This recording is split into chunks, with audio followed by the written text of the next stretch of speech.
The day of my father's funeral was colder than I expected. Not just the weather, a dry, biting wind that made me wish I'd brought a thicker coat, but the air between me and the people I called family. Standing by the gravesite, I couldn't shake the feeling that I didn't belong there. Not because I wasn't grieving, but because every glance from Diane, my stepmother, felt like a knife. Diane looked polished as always, wearing a sleek black dress that seemed more suited for a cocktail party than a funeral. Beside her, Lauren, her daughter, my so-called sister, stood with the same smugness she'd always had, her phone practically glued to her hand. She wasn't mourning. She was curating. Lauren had posted a filtered photo of the service with some faux sentimental caption about cherishing family. The irony made my stomach churn. After the service, the tension only grew thicker. Back at the house, everyone gathered in the living room, which felt smaller than I remembered. The furniture hadn't changed, but the warmth was gone, replaced by an uncomfortable sterility. Diane hovered near the fireplace, sipping her wine like she owned the place. In a way, she did now, or at least she thought she did. Then came the moment I'd been dreading. Mitchell, my father's lawyer, stood at the center of the room, holding a leather-bound folder. He cleared his throat and began reading the will.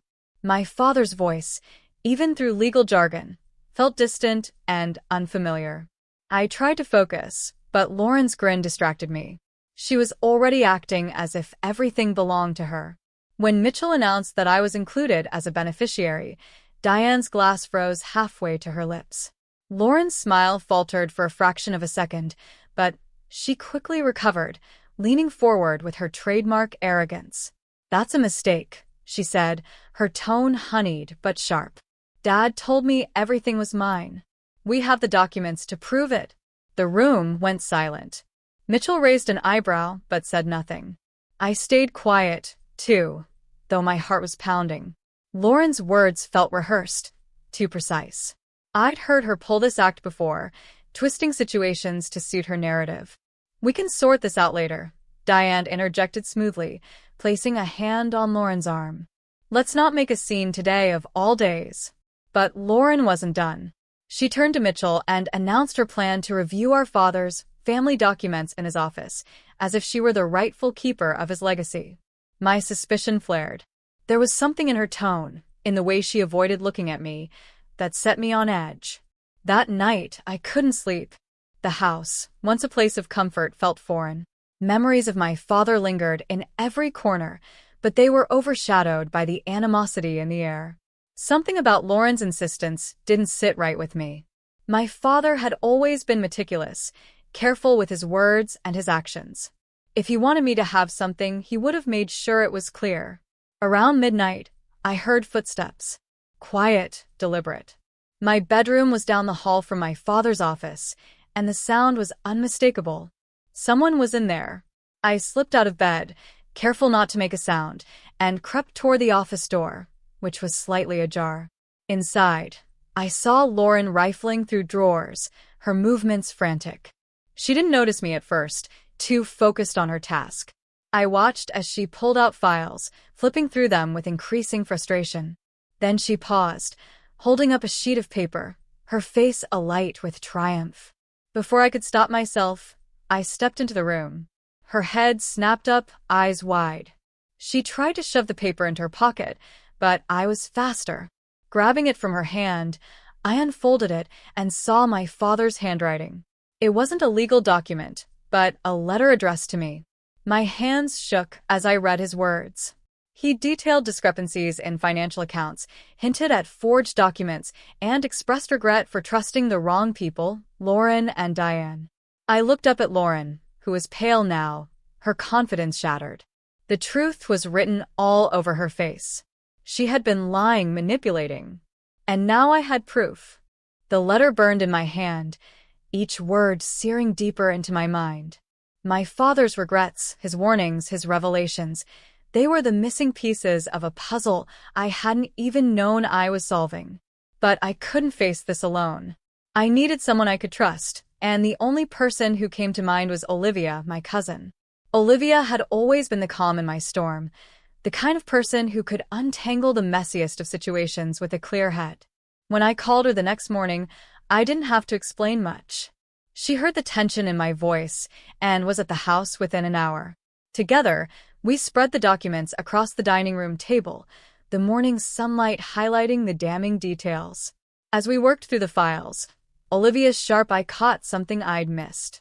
Several business contracts bore my father's signature, but the dates didn't align with his calendar. He had been in the hospital during those times, too ill to even hold a pen. Olivia compared the signatures to older documents and pointed out subtle discrepancies, the angle of the letters, the pressure of the ink. It was clear. Someone had forged them. The implications hit me like a freight train. Lauren had been siphoning money from my father's business, using forged contracts to funnel funds into her own accounts. Olivia's expression darkened as she pieced it together. She suggested we bring in someone who could help us dig deeper. That's how Ryan, a sharp-witted attorney, and his contact, a private investigator, entered the picture. Ryan wasted no time analyzing the documents. His face grew grim as he flipped through the pages, his jaw tightening with every discovery. The investigator, a no-nonsense woman named Grace, started tracing the financial transactions. It didn't take long for her to uncover a pattern. The money trail led to Victor, a member of the company's board. Grace confirmed that Victor and Lauren had been working together, creating fake deals and pocketing the profits. The scale of their scheme was staggering. As the pieces fell into place, I felt a mix of anger and determination. My father had built his business from the ground up, sacrificing so much to ensure a legacy for his family.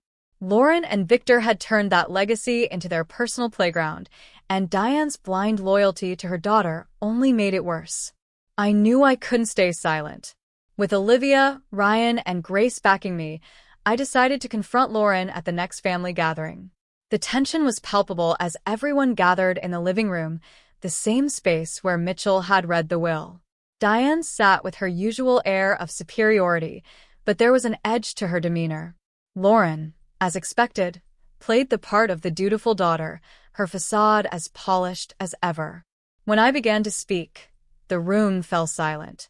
I laid out the facts, starting with the forged contracts and ending with the financial trail leading to Victor.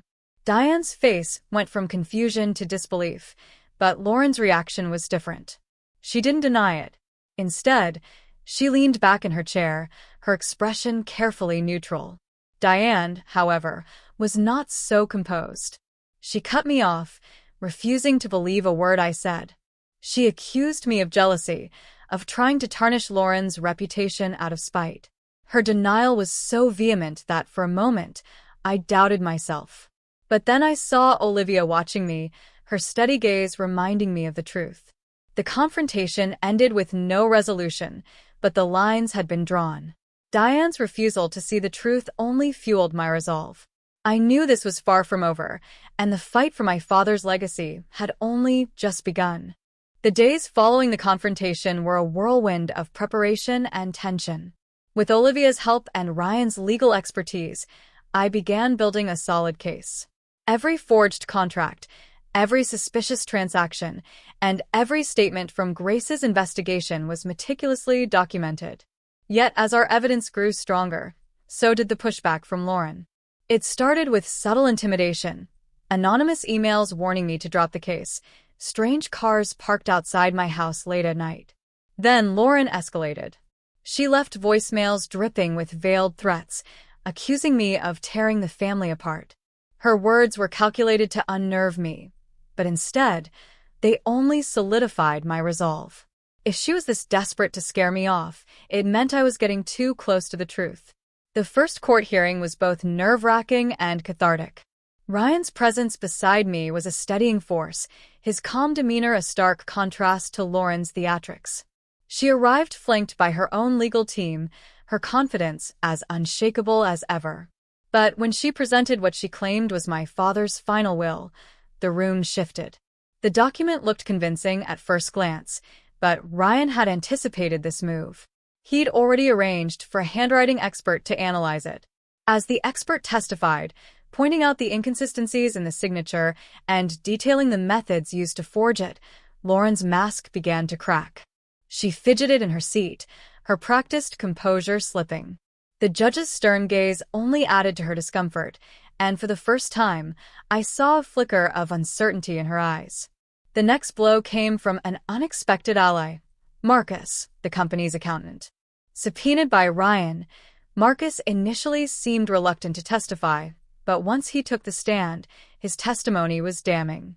He detailed how Lauren had pressured him into altering financial records, her promises of promotions and bonuses laced with threats if he didn't comply.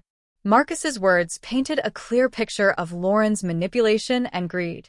The courtroom was silent as he described the late-night phone calls, the forged signatures he'd been ordered to replicate, and the mounting guilt that eventually drove him to speak out.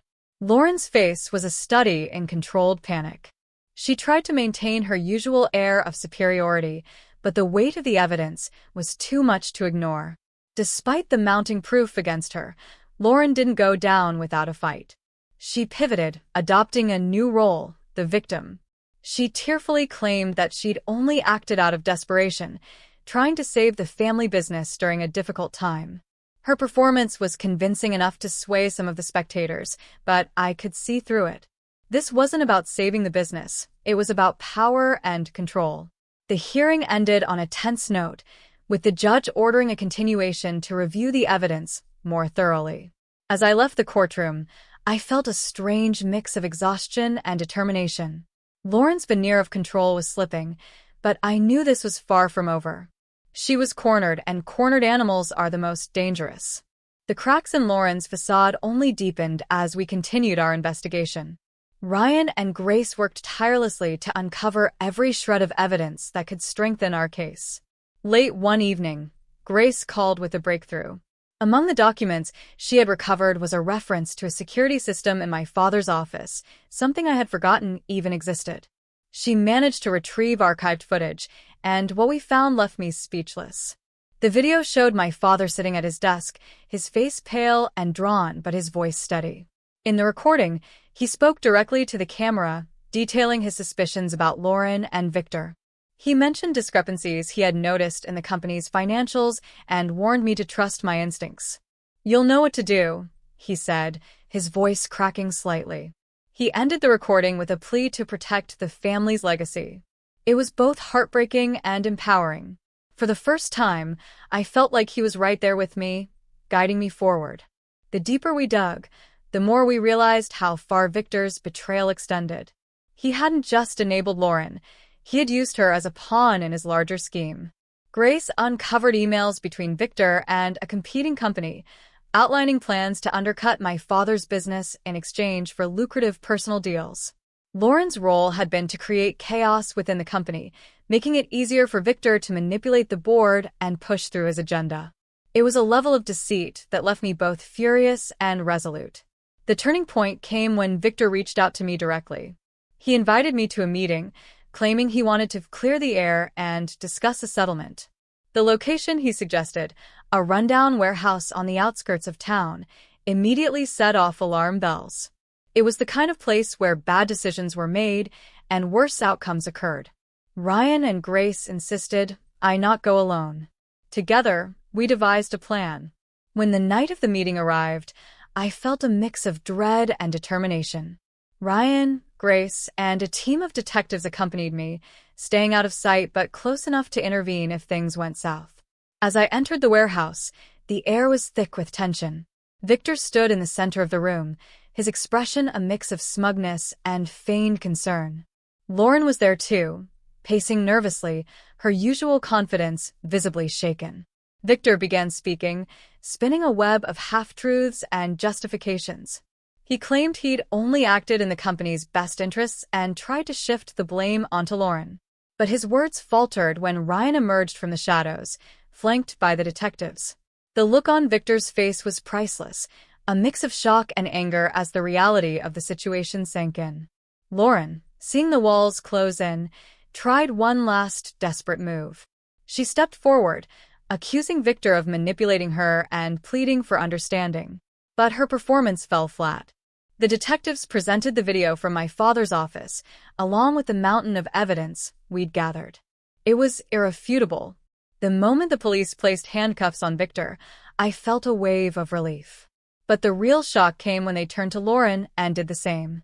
Her betrayal had finally caught up with her. As she was led away, she locked eyes with me, her expression a mix of fury and desperation. For the first time, she had no control over the narrative. Walking out of that warehouse, I felt a sense of closure I hadn't thought possible.